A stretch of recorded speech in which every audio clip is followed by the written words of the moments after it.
Cześć, dzisiaj pokażę Wam mój sposób na to, jak ja łączę włóczki w robótce podczas pracy, kiedy mi się kończy włóczka. Czyli tak, moim pierwszym sposobem jest zwyczajny taki sposób, że po prostu w robótkę wrabiam tą nitkę, czyli po prostu kontynuuję sobie pracę na tej robótce, którą mam. Tutaj akurat przygotowuję sobie taki kolorowy szaliczek z resztek włóczki i zwyczajnie sobie pracuję. Tak, tutaj robię akurat takim ściegiem patentowym, o którym niedługo będzie, więc dowiecie się wszystkiego. No i przychodzi taki moment, że powinnam zmienić włóczkę, prawda? Bo tutaj już mam końcówkę, więc biorę sobie wtedy tą, którą będę dalej kontynuowała pracę. Ja akurat łączę te kolory niekoniecznie od początku rzędu, tylko po prostu w tym momencie, w którym tam gdzieś losowo nawet i na środku rzędu, to nie musi być wcale od początku. Tam, gdzie po prostu chcę, żeby to był taki trochę kolorowy, zwariowany, energetyczny szalik.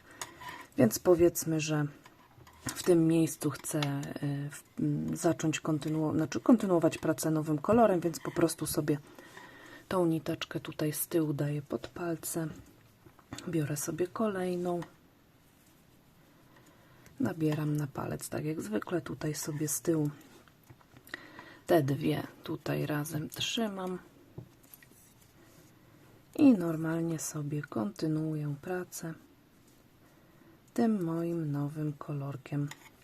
No i oczywiście przy pierwszym i przy drugim rzędzie te dwa oczka tutaj, gdzie ja ten kolor zmieniałam, będą takie troszkę luźniejsze, więc fajnie sobie tutaj podciągnąć teraz i przy kolejnym rzędzie, a potem już to będzie świetnie wyglądać, tak jak na przykład tutaj, czy tak jak tutaj. O, w tym momencie zmieniałam, więc to jest mój pierwszy sposób.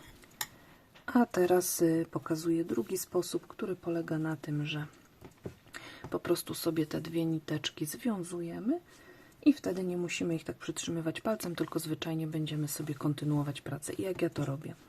Tutaj z tej strony kładę sobie nitkę, która mi się kończy, natomiast tutaj w drugą stronę, ona się tak nie chce trzymać prosto, natomiast tutaj w drugą stronę kładę sobie nitkę, którą będę brała nową od kłębka, więc to będzie ta, którą będę dalej kontynuować. I robię to następująco. Biorę sobie ten koniec nitki od robótki, daję sobie pod spód tej nowej nitki.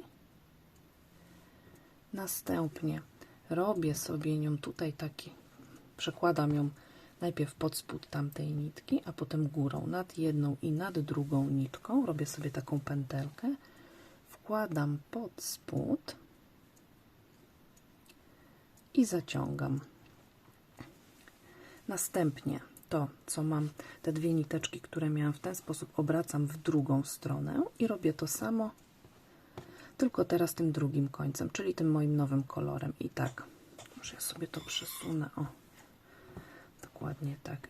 Czyli znowu robię to samo. Biorę tą niteczkę, przekładam pod spód, następnie tutaj, może tak dam, żeby było widać, pod spodem, następnie górą i tutaj sobie przeciągam i zaciągam. I co wtedy?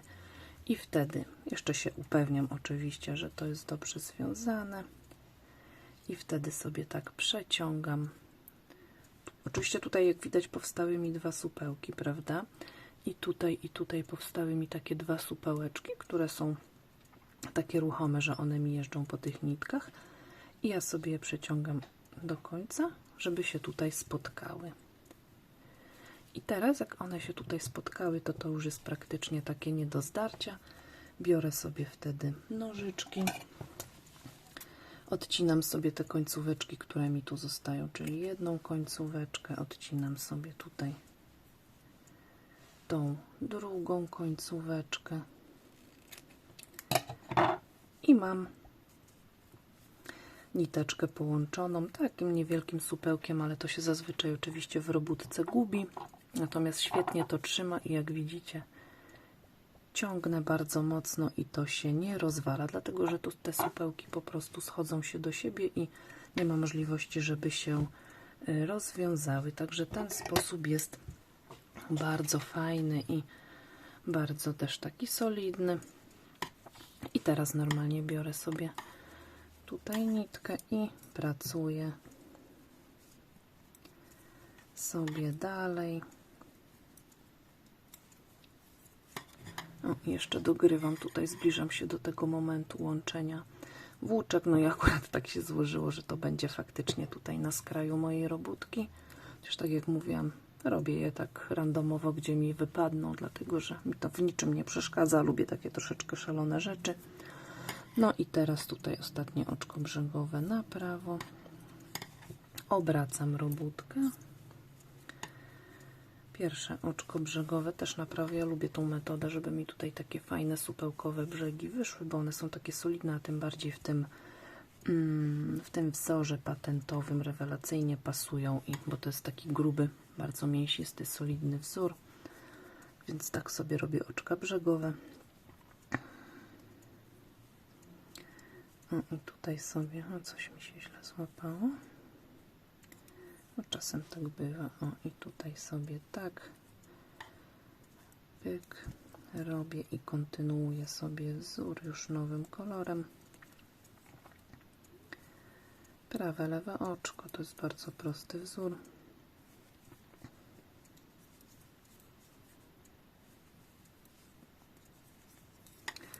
I już pokazuję. No i tutaj tak to wygląda z jednej strony, z drugiej strony oczywiście później, jeżeli nadrobimy kolejny rząd robótki, to się całkowicie zgubi i będzie niewidoczne. I mamy już zmienioną włóczkę. A Ty jaki sposób wybierasz zmiany łączenia włóczki? Daj znać w komentarzu. Pozdrawiam.